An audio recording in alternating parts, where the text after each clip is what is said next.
नेताजी, आज आप जो रोड शो कर रहे हैं, कार्यक्रम कहाँ से कहाँ रोड शो हो रहा है, और ये बताइए कि आप किस रणनीति के साथ अपने क्षेत्र लोकसभा में चुनाव प्रचार करेंगे? सबसे पहले तो बहुत बहुत धन्यवाद आपको। जहाँ तक रहा सवाल किस रणनीति के तहत हम लोकसभा का प्रचार करेंगे, तो आप सभी लोग मीडिया के बंधु हैं, इस बात को अच्छी तरह से जानते हैं कि जब भी लोकसभा का चुनाव होता है, सबसे पहले राष्ट्रीय मुद्दों को लेकर के चुनाव होता है, राष्ट्रीय अस्मिता को लेकर चुनाव होता है। और इंडिया गठबंधन कांग्रेस पार्टी ने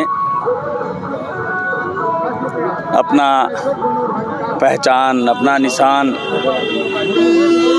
अपना नाम देकर के इस लोकसभा क्षेत्र में मुझे संसदीय क्षेत्र बांसगांव में चुनाव लड़ने के लिए भेजा है। वो आप सभी लोग इस बात को अच्छी तरह से जानते हैं कि ये चौथी बार लोकसभा का चुनाव मैं लड़ रहा हूँ। इससे पहले 3 बार चुनाव जो मैं लड़ा था, पहली बार 2004 में, दूसरी बार 2014 में, तीसरी बार 2019 में बहुत कम वोटों से मैं चुनाव हारा था, दूसरे नंबर पे मैं ही था। और जो सांसद मुझे 3 बार से चुनाव हरा रहे हैं, 15 साल में इस संसदीय क्षेत्र की जनता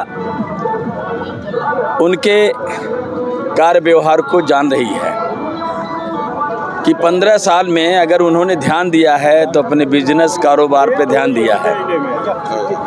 जो क्षेत्रीय समस्याएं रही हैं, मूलभूत जो समस्याएं रही हैं, इस पर न तो ध्यान दिया, न तो सदन में ही जाकर, पार्लियामेंट में ही जाकर के इस संसदीय क्षेत्र की आवाज़ बने या पूर्वांचल की समस्याओं के लिए आवाज़ बने।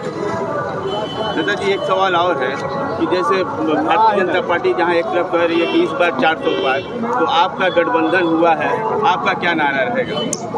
अगर कोई सवाल पूछ रहे हैं तो सवाल का जवाब पूरा हो जाने के बाद ही दूसरा सवाल करें तो अति कृपा होगी। जो 400 सीट लड़ी नहीं रहा है तो 400 पार कैसे करेगा? उनके लिए जैसा रिपोर्ट आ रहा है, दो चरण का जो मतदान हुआ, जो रुझान आया, उससे तो यही निचोड़ निकल रहा है कि ये 200 पार करना ही इनके लिए बड़ा मुश्किल है। मैं यहाँ पे कहना चाहता हूँ कि चौथी बार संसदीय क्षेत्र में चुनाव मैदान में मैं हूँ। इस संसदीय क्षेत्र की जनता ने 15 साल सांसद के रूप में वर्तमान सांसद महोदय को देखा, उनकी मां को भी 5 साल देखा है, और 8 साल से बांसगांव विधानसभा के विधायक के रूप में भी उनके अनुज, उनके छोटे भाई को भी देखा जा रहा है। ये बांसगांव संसदीय क्षेत्र जो इसमें से बहुतायत लगभग 3 विधानसभा क्षेत्र नदियों से घिरे हुए हैं, बाढ़ का इलाका है और हर साल बाढ़ की त्रासदी को झेलता है। इसका अस्थायी निदान अभी तक किसी ने ढूंढने का प्रयास नहीं किया।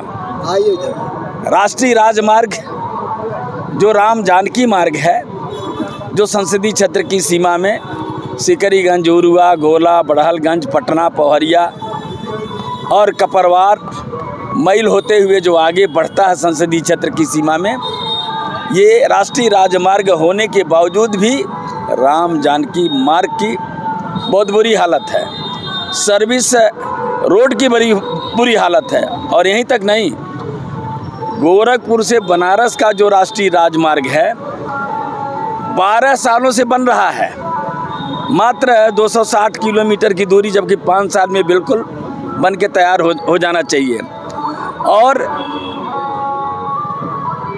गोरखपुर से बनारस राष्ट्रीय मार्ग का जो ठेका मिला है, कहीं न कहीं से वर्तमान सांसद महोदय के जो चाहते हैं, करीबी हैं, उन्हीं लोगों को मिला है।